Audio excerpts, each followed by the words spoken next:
not for several presidential cycles, and perhaps not since Richard Nixon's visit to China to initial the Shanghai Communique in 1972, has a visit to Asia assumed such significance, and one that is potentially fraught. U.S. President Donald Trump leaves Washington late this week for a 13-day tour of Japan, South Korea, China, Vietnam for APEC, and the Philippines before returning home via Hawaii. In these 2 weeks, Trump will be exposed to an Asia-Pacific, or Indo-Pacific, that is undergoing a wrenching transformation against a background of risks to a long peace. It is one that has survived more or less intact since the end of Korean War, leaving aside Vietnam. From an Australian perspective, the Trump Asian tour could hardly be more important, given Canberra's challenge of balancing its security and economic interests. An American wrecking ball in the region is the last thing Australia needs, especially one that risks mishandling a North Korean nuclear threat to regional security. In this regard, Trump's every utterance, including his contributions to social media, will be scrutinized over the next 2 weeks by a nervous region. What is striking about this latest period is the velocity of a geo-economic shift that is challenging long-held assumptions about U.S. authority in the regional power balance. Seemingly, the Asia-Pacific region can no longer take for granted a U.S. stabilizing role. As China's power rises, so does U.S. leverage ebb. This is not a zero-sum game. The question is how pieces of a kaleidoscope will settle, if indeed they do. Trump's Asia tour will enable an assessment of the extent to which the U.S. will remain a reliable regional security partner and a participant in various regional forums. Former President Barack Obama talked about a Pacific century, involving as it did a U.S. pivot to the Asia-Pacific. Trump has not used such terminology. Indeed, one of his first executive acts was to undo work that had been put into U.S. participation in a region-wide trade initiative, the Trans-Pacific Partnership (TPP), aimed partly at countering China's geo-economic dominance. This was a hasty, ill-considered decision that sent all the wrong signals about U.S. commitment to building an Asia-Pacific trading and security architecture. The other 11 TPP signatories, including Australia, are pressing on with attempts to finalize the trade liberalizing protocol, but U.S. absence significantly lessens its weight. It may be unrealistic, given Trump's bellicose America First pronouncements on trade, but Washington would do its regional credibility no harm if it reversed itself on TPP. On a visit to Australia last month to launch the first volume of his memoir, Not for the Faint-Hearted, former Prime Minister Kevin Rudd warned of the risks of the end of a period of relative stability. His warnings were based on a paper produced by the Asia Society Policy Institute, Preserving the Long Peace in Asia, of which he is president. In a contribution to the East Asia Forum, Rudd asked the question, how can we save Asia's long peace in light of North Korea's attempts to develop a ballistic missile nuclear capability? This has been a crisis long in the making, beginning with the Soviet training of North Korean nuclear scientists and engineers after the Second World War, the North's expulsion of International Atomic Energy Agency inspectors in 2002, and the subsequent series of ballistic and nuclear weapons tests. The uncomfortable truth is that for the last quarter of a century, the international community has simply been kicking the can down the road.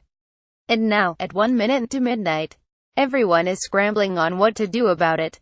In Rudd's view, the Asia-Pacific needs to develop a security understanding, like the Helsinki Accords in Europe, to deal with security challenges, including North Korea and, more broadly, territorial disputes that threaten regional stability. His preferred option is to bolster the East Asia Summit (EAS) as a regional forum to promote peace and stability. He makes the valid point the EAS has, potentially, the regional heft to undertake such a stabilizing role. Disappointingly, Trump is not planning to stay in the Philippines an extra day for this year's EAS gathering. It might have been time well spent. Membership, including the 10 nations of the Association of Southeast Asian Nations, plus China, South Korea, Japan, India, Australia, New Zealand, Russia and the US, means all the main Indo-Pacific players are participants. This is how Rudd puts it: the EAS has the mandate to expand its activities in the security domain. The Kuala Lumpur Declaration of 2005 is clear about this. Furthermore, members of the EAS have all signed the Treaty of Amity and Cooperation, which commits partners to peaceful dispute resolution. Moreover, the EAS uniquely has all necessary players around the table. What is required in all of this is American leadership, but as things stand there is little sign of Washington possessing an overarching vision of where it might take the region in the next stage as China continues to expand its power and influence. In this regard, it is hard to disagree with the Lowy Institute paper, East Asia Policy under Trump.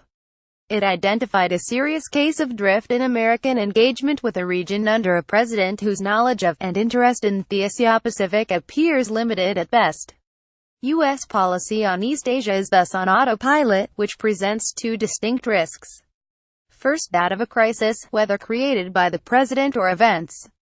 The U.S. faces challenges to its economic leadership from Beijing's Belt and Road Initiative, a program of massive infrastructure investment that will enmesh the economies of China and its Asian neighbors, challenges from Chinese attempts to shape regional institutions to its advantage, and to shape a narrative of the region's future that puts Beijing at its center.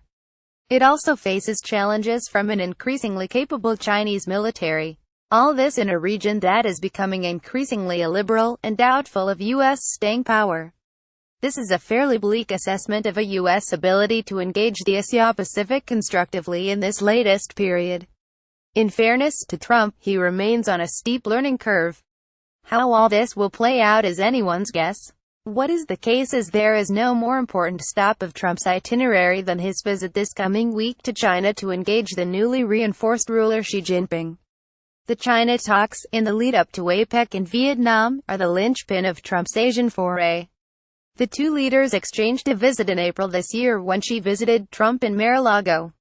On that occasion, a novice American president was feeling out his main rival for global leadership. This was a getting-to-know-you opportunity.